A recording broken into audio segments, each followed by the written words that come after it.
Good morning, Saints. This is Pastor Ron Walker. How are you doing today? We are so glad to be with you this morning. I feel so good, and I hope you do too. We had a prayer session just before we came on, and Lord have mercy, the power of God is already moving. I feel Him already, and I thank you so much, Sister Walker, for your prayer. And then we prayed together and we asked God to bless each and every one of you in a very special way. So I want you to look out today for something special to happen in your life today or this week. Oh Lord, we just thank those that came out on Friday. Years ago, I knew everybody that lived on those streets on Martinsville. There's always room for improvement. That was the way that it was back Girl, then. that used to be the rendezvous place. Well, if the Lord wants you to come, you will, and if you don't, you won't. Back then, we couldn't go to school. I always loved going to church and Can't say it was all good because there was times. It's not just what you want to do. You have to look at what One you do. positive thought that lets them see differently. I won't complain about life. Life has been good to me. We often hear the phrase, building community, and it sometimes feels like a trendy catchphrase. It's as if we are remembering something from a forgotten time. Like we know we're supposed to be able to rely on our neighbors, but we have forgotten how. Here in Kentucky, where roots are strong, family is key, and our communities mean everything, I want to take you to a neighborhood in Shelby County. It's called Martinsville. We spoke to Martinsville elders to learn about a historical marker, but in the process, we began to unravel a story about what it means to truly love thy neighbor. These are the voices of Martinsville.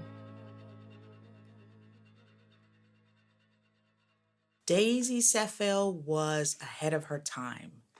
She was so instrumental in making sure that the Black race here in Shelbyville and across Kentucky as a whole, she was very instrumental in helping Blacks succeed with growing a community. She was successful in education.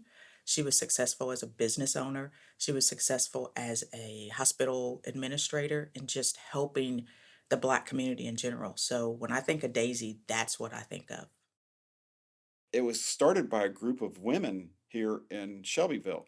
People with familiar with Shelbyville history knows that we had the King's Daughters Hospital, which was a white hospital on Henry Clay. So they came together and they started the effort to create a hospital. And what they did, and they bought the old Bluegrass Creamery. They converted it into a hospital, a full service hospital at that. They did emergency services there, and anybody who was infirmed could come for treatment. So the start of a place like the Safel Memorial Hospital was just kind of a natural extension of that. It was needed. So Daisy Safel was a very smart lady, and it wasn't for profit, it was out of need. People call me Friday because I was born here. When it was the hospital, you were allowed to take your child home without naming them, and you had up to a week to give them a name. So since I was born on Friday, my grandmother started calling me Friday. And on my birth certificate, it says it's the Daisy M. Sapple Memorial Hospital. Dr. Max Dudley Klein delivered me, and I have lived the majority of my life in the Martinsville area. When I was born on Miller Street, Dr. Reb, a black doctor, Clay Street, you might know him, and he was my doctor. When you're born back in the day, a lot of people couldn't go to hospital. You'd be born at home, and they had midwives. There was a lady lived there named Lucille Lewis, and she go help deliver babies and stuff like that. That's what I remember as a really young kid. I was born January the 12th, 1949, at the Southvale Hospital. So was my brother. He was born on January the 14th, 1947.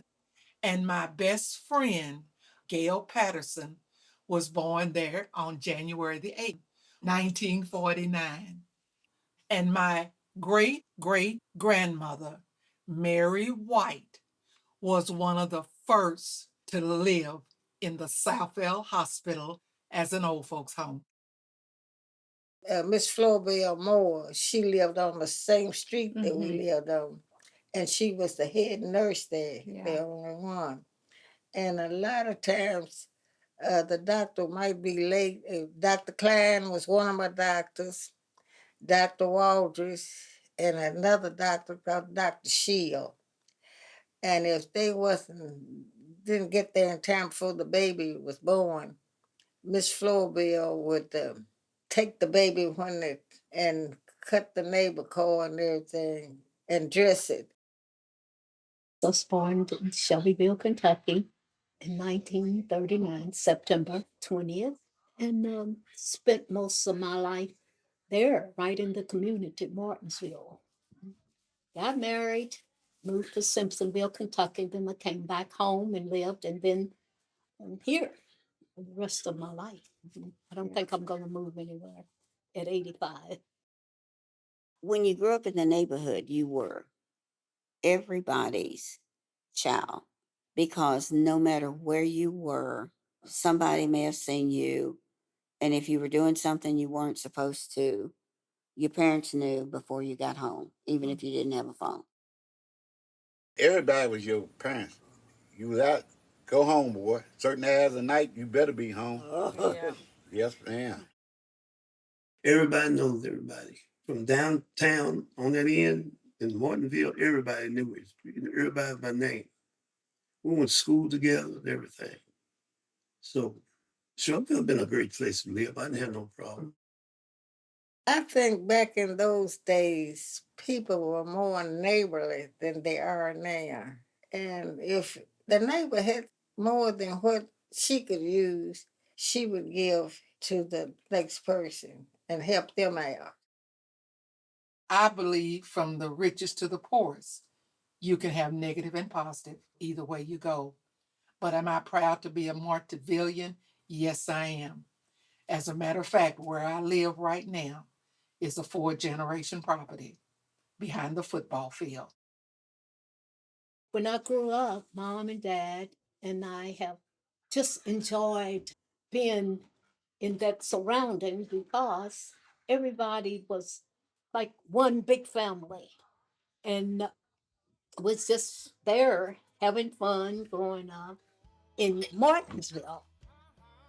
Having this marker here puts a stamp of, hey, there were Black people in this community that contributed when the odds were against them, but they contributed and left a legacy. Thank you for listening to the Voices of Martinsville.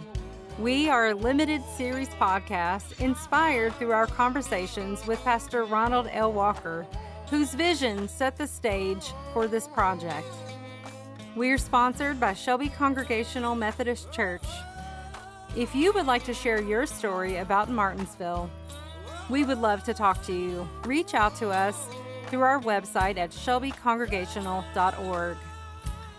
It's only one person, and that's the man up above, God. Without him, I can't do nothing. But with him, I can do all things.